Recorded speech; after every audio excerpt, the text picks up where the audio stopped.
The secret to these tulips is that they're an inside-out turning.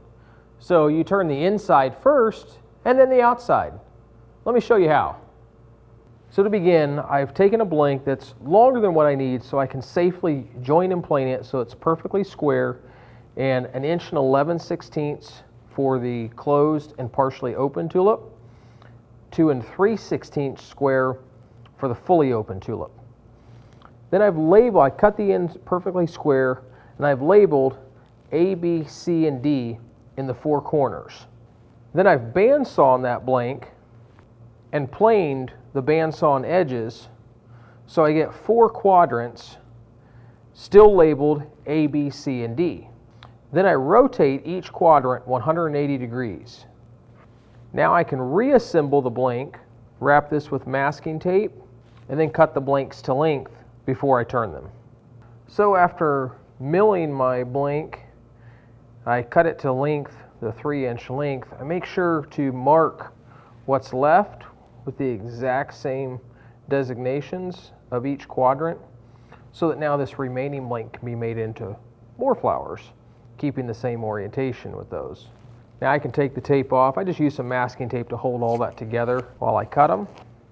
I like that to be nice and flush, so I like to use the table saw table and the fence and a little stop block just to hold everything nice and square when I go to try to hold all this together with the tape. So I've got A and B laying down on the table, up against the fence and the stop block, and I'll put a little strip of tape, place that on there and remove the backing. Then slide B back into place. And if I lift it up, nice and flush on the bottom, that's real important so it mates together. I'll set those aside. C and D, those mate as well. Closest to the table saw table. C goes against the fence. Slide D back into place, tight up against the stop block, down to the table, and up against the fence.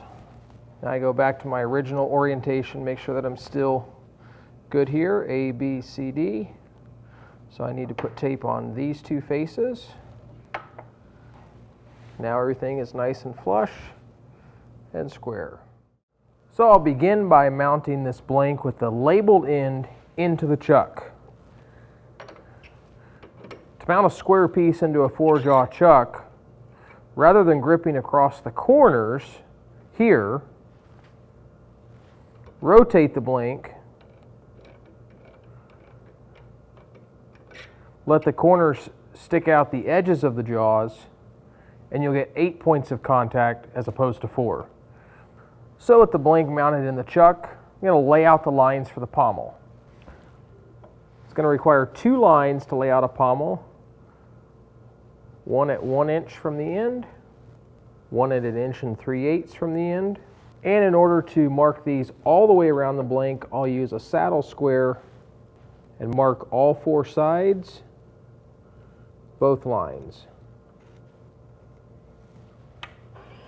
With all 4 sides marked, it's clear to see those lines even though the blank isn't round and it's rotating. Now I'll use the tip of my skew chisel, the toe, to cut a pommel between those lines. I'll start in the waste material, making the first cut, and each subsequent cut moving to the left, getting closer and closer to the lines.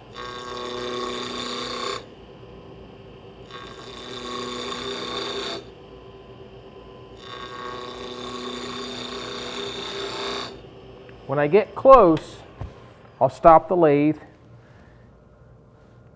I want the pommel to end exactly where that pencil line is as soon as it becomes a cylinder. I still have flats on each side. So I'll continue to work in the waste material a little bit,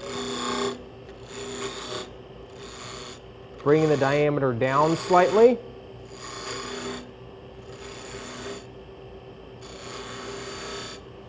Now I've reached the diameter, but I'm not at my pencil line. So I need to change the curve of the pommel to go from this line to the other line, stopping it at exactly that depth.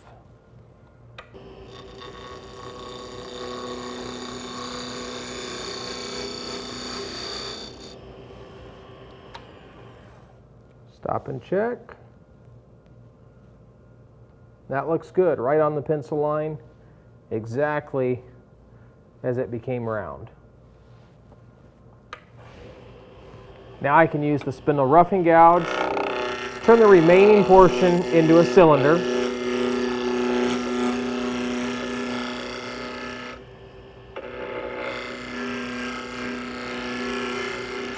By leaving the corners on your roughing gouge, you can work right up to the end of the pommel without touching it.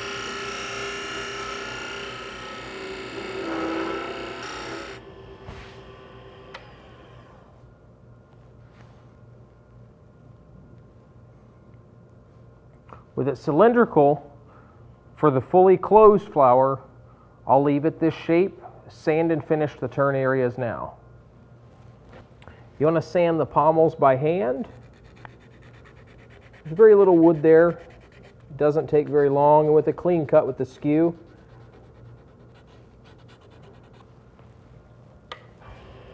then I can sand the cylindrical portion while it's running. If I tried to sand the pommel now, you tend to round over the crisp detail that you get from turning. I started at 220, and I'll work up to 600 for these exotic woods. For finishing, I make sure to use a paper towel rather than a cloth, as any snag on these corners would simply rip the paper towel.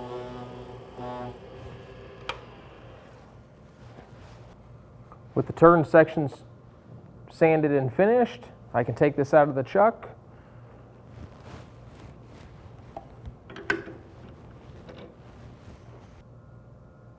So to do the partially open shape, I've switched woods, but I've done exactly the same steps to this point. Now I'm going to turn a slight round over from the end of the pommel to the end of the blank. I'll use the spindle detail gouge, just making light passes.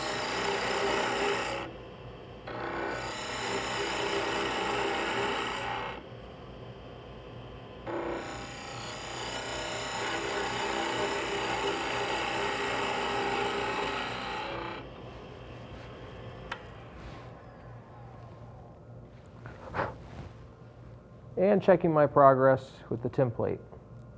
Looks pretty close. That should do it. Now I can sand and finish this one for the partially open. The fully open flower begins similar to the others. I've marked the same two lines, and I'm using a white charcoal pencil simply so you can see it easier on the dark wood. But the difference is that I need to mark a stopping point for the pommel. It's not going to reach full diameter. And that is 3/4 of an inch from the edge of the blank. And I'll mark that from both directions. And you actually only have to mark one side. You don't need to mark all 4 of these sides.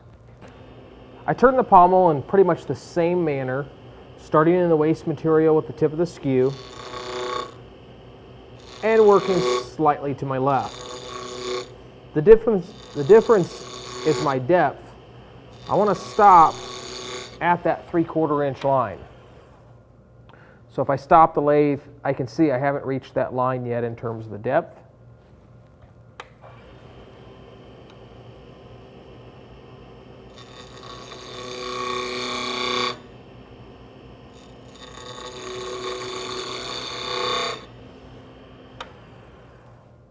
This does require stopping frequently to check your progress. Now I'm getting closer to those lines and closer to my 2 lines defining the left and right of the pommel, and those 2 lines define the depth.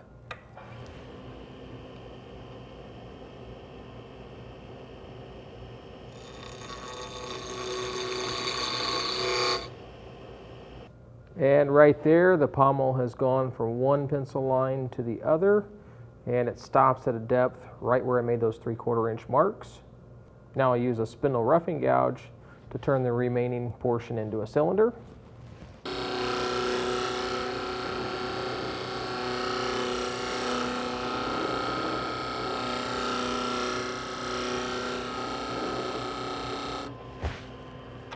Stopping and checking my progress. So I've made a complete cylinder, actually cut just slightly deeper on the pommel, so I'll take that down just a little bit further.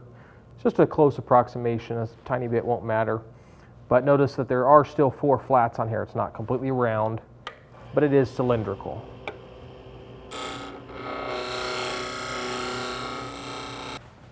Now I can put a shape, just a slight round over to match the template on the end here.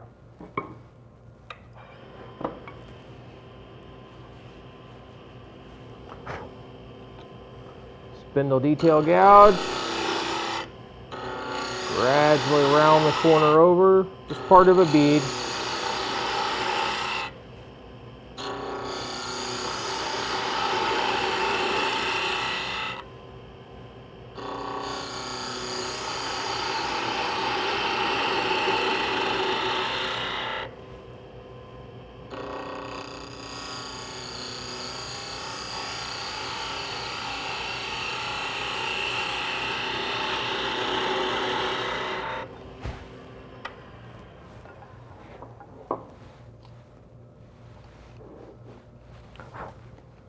And now I can check it against my template.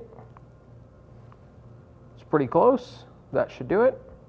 Now I can sand and finish the turned area. To disassemble the blanks from the double stick tape, it can be very difficult to pry them apart without damaging them. So I find it easy to clamp the blank on the edge of the bench and then use another clamp, really as a wrench, to actually twist them apart. So I've got them clamped here. It fairly easily twists apart to pull that double stick tape off. So with the blanks separated into halves, just repeat the process to separate each half into the 4 quadrants.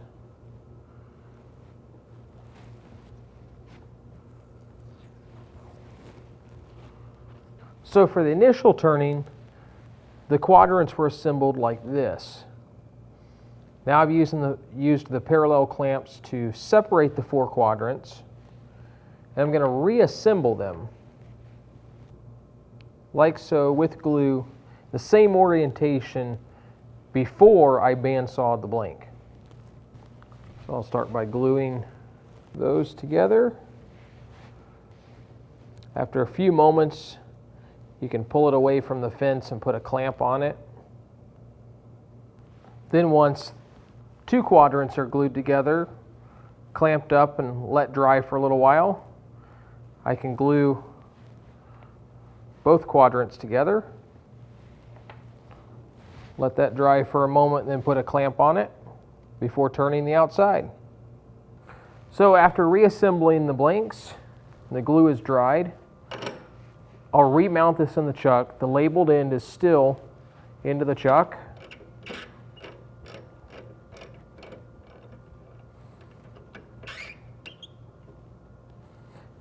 Now is when it becomes a little bit more obvious why this is an inside-out turning, because the inside we did on the outside to begin with. For the partially open shape, I'll begin by using the roughing gouge and just turning the blank into a cylinder.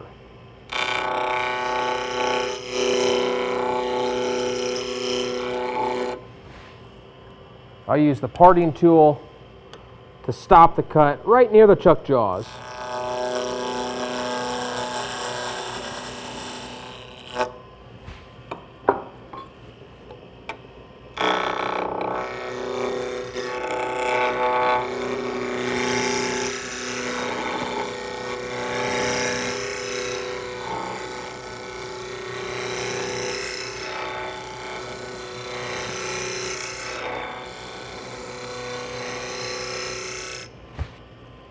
Feel down towards the base to see if it's round yet.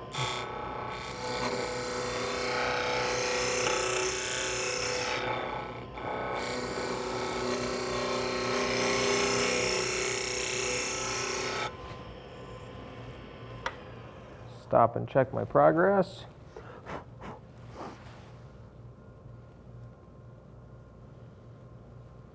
It is fully round.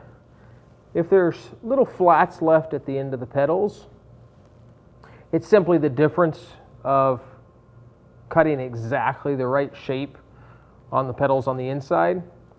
No worry, you can either reduce the diameter slightly, or you can ever so slightly taper in towards the end of the petals.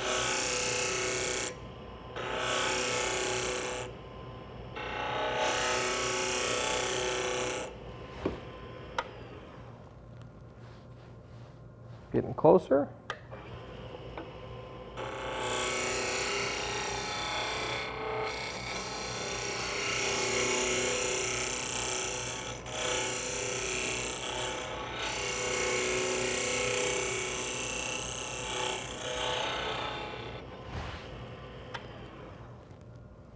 Those are looking real nice. And your eye doesn't really perceive that it just slightly tapers towards the end. Then I'll make 2 marks with a pencil. One of them is 1 inch, which is the depth of the petal base. Rather than trying to measure from the very tip of a petal, I'll just make a mark there. And then 2 inches back as well, so that's 1 inch from that line.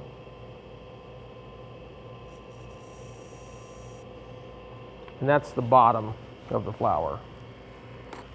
Now I'll use a parting tool at the base, and I'll part down to a diameter about 5/8 of an inch.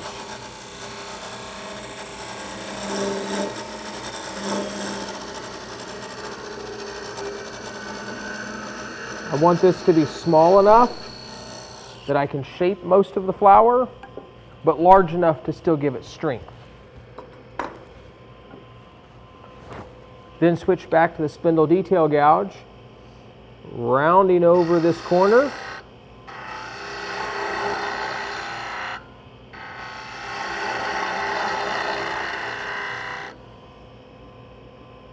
Just working from the pencil line to the parting cut.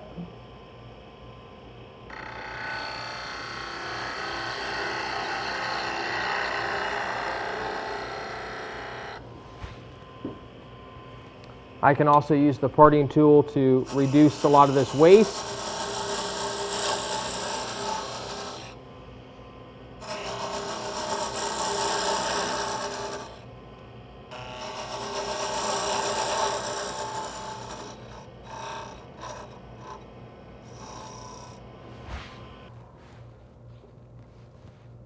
And then I'll check my progress with the template. And that's matching pretty close. Now I can sand and finish what's turned of the flower before taking the base down any further.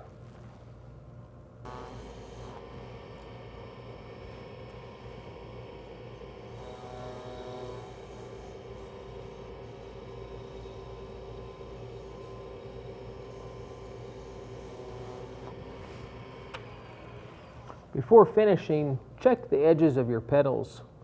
They can be a little sharp, there may be a little bit of fuzz, so you can use your finer grit sandpaper just on that edge. It'll keep it from being razor sharp and remove any splinters without dulling it. It'll still be very crisp.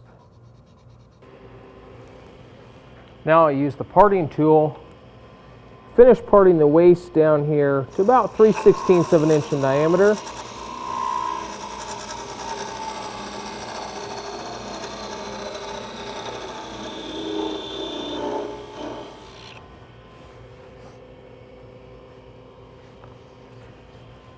And then I'll use the tip of the skew just to finish rounding the base over.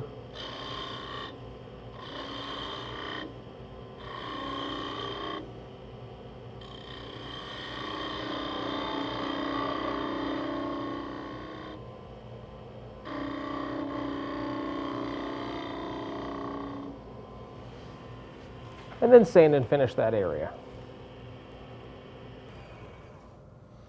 With the flower complete, I'll use a handsaw to remove it from the lathe, leaving just a little bit of waste material.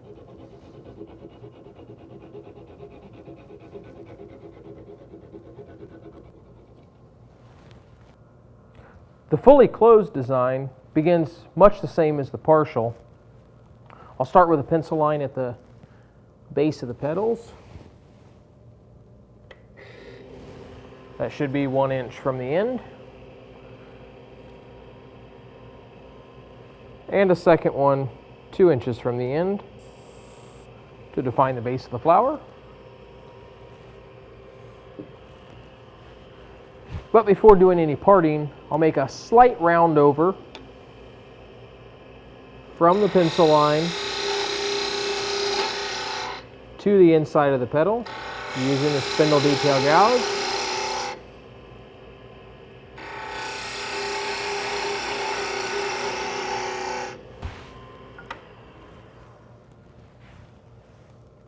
And the round over is almost complete. I've left just a little flat at the tip of the petal.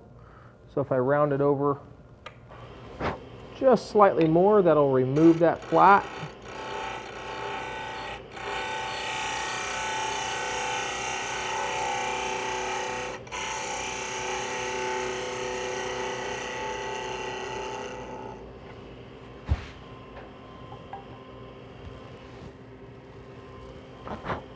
Now I can go back to the parting tool, make a parting cut at the base, again to about 5/8 of an inch in diameter.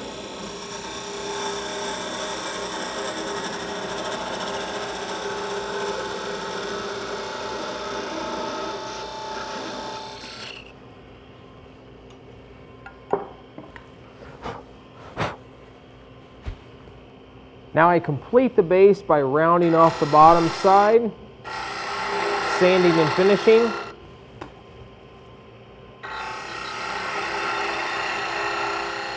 Then parting down a little smaller, rounding over the very bottom, sanding and finishing that part, just as with the partially open flower.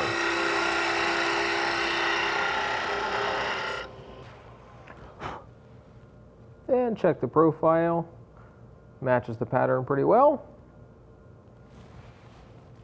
For the fully open flower, I began by marking 2 lines 1.25 inches and 2 1/8 from the tailstock end. I'm going to use a parting tool to reduce the diameter between those lines to about 1 9/16 inches. Now I've reduced this section to 1 9/16 inches. My old line, you can see here, the other line was here on the left edge of this parting cut.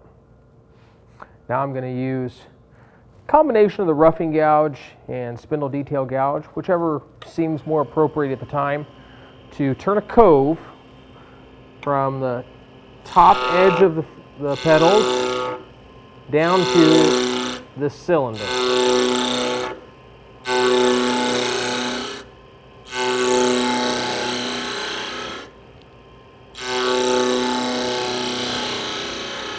Usually I kind of get it close with the roughing gouge. Still have the flats here, and I really use those flats as the best guide to shape the petals. It's just turning half of a really large cove. I start with the flute vertical, the handle low. I'm going to raise the handle to get into the wood. Now the bevel's rubbing, I can begin to rotate the flute open while lifting the handle. And with each cut, pretty much stopping and checking my progress, looking to remove all of the flats.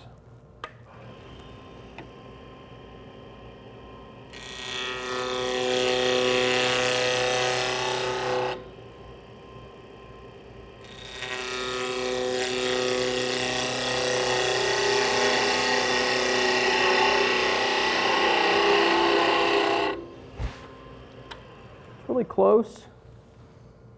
Almost. There's just a few little flats up here. Probably have one or two more little cuts, just changing the curve slightly. I can also check my results with the template, although I'm not as concerned if it doesn't meet perfectly. I'm a little off from the template. The important thing is that the petals are fully formed based off of the inside shape.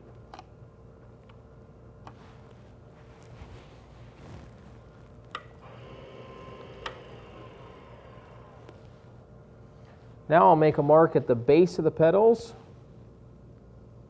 just as I did before.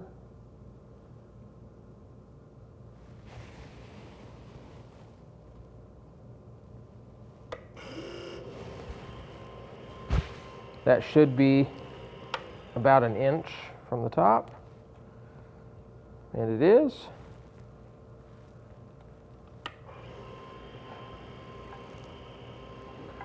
So now I use the parting tool to part down the end of the flower.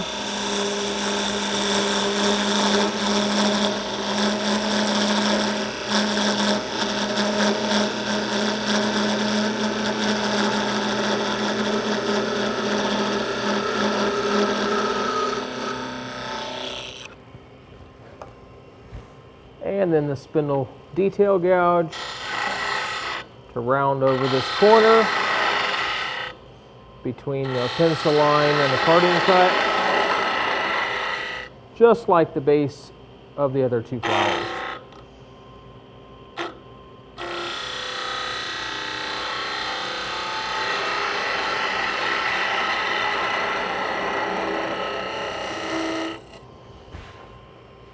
I'll remove some more of this waste with the parting tool.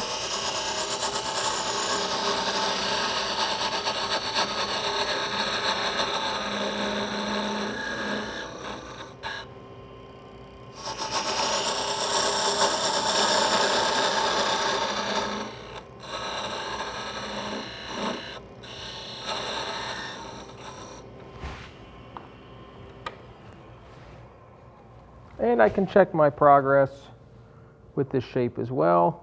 Again, less important that it matches the profile perfectly, more important that the petals were formed. Sand and finish just as before.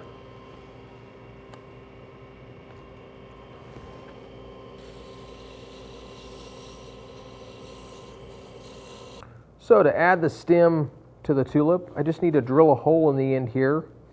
I happen to have this is called a center drill.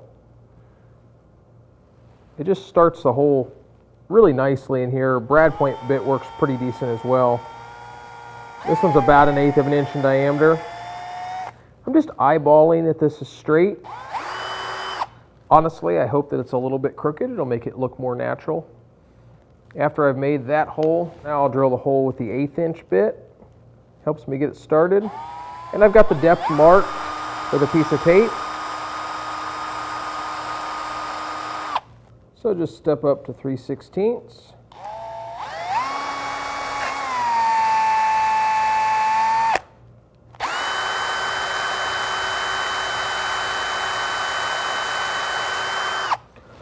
And then 1/4.